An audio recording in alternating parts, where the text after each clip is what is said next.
Hey guys, അപ്പോൾ ഞങ്ങൾ പുറത്തേക്ക് പോകണം. അതിന് വേണ്ടിയിട്ട് എൻ്റെ അനിയത്തിമാർ രണ്ടുപേരെയും ഒന്ന് റെഡിയാക്കുകയാണ്. അപ്പോൾ ആദ്യമേ ഒരാളെ ഞാൻ കാണിച്ചാന്ന് വിചാരിച്ചു. മിയയുടെയാണ് ഫസ്റ്റിൽ കാണിക്കുന്നത്.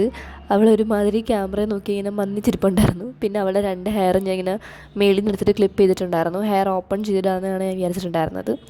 പിന്നെ ഇങ്ങനെ ബോ വെച്ച് കൊടുത്തിട്ടുണ്ടായിരുന്നു അവൾക്ക്. അപ്പോൾ അതിനൊക്കെ മുമ്പേ ഞാൻ ജസ്റ്റ് ചെറുതായിട്ടൊന്ന് പൗഡറൊക്കെ ഇട്ട് കൊടുക്കുന്നുണ്ട്.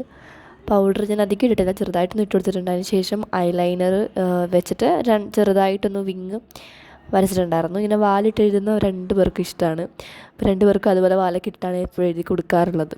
പിന്നെ അവൾക്ക് ആ ബോയൊക്കെ വെച്ച് സെറ്റാക്കിയതിന് ശേഷം അവളെ പറഞ്ഞു വിട്ടു. അതിനുശേഷം ദിയ വന്നിട്ടുണ്ടായിരുന്നു. അവൾക്കും സെയിം ഹെയറിൽ ഇതുപോലെ തന്നെ ചെയ്തിട്ടുണ്ടായിരുന്നു. രണ്ട് സൈഡിൽ നിന്ന് ഇങ്ങനെ മേലിൽ എടുത്തിട്ട് ക്ലിപ്പ് ചെയ്തിട്ടുണ്ടായിരുന്നു.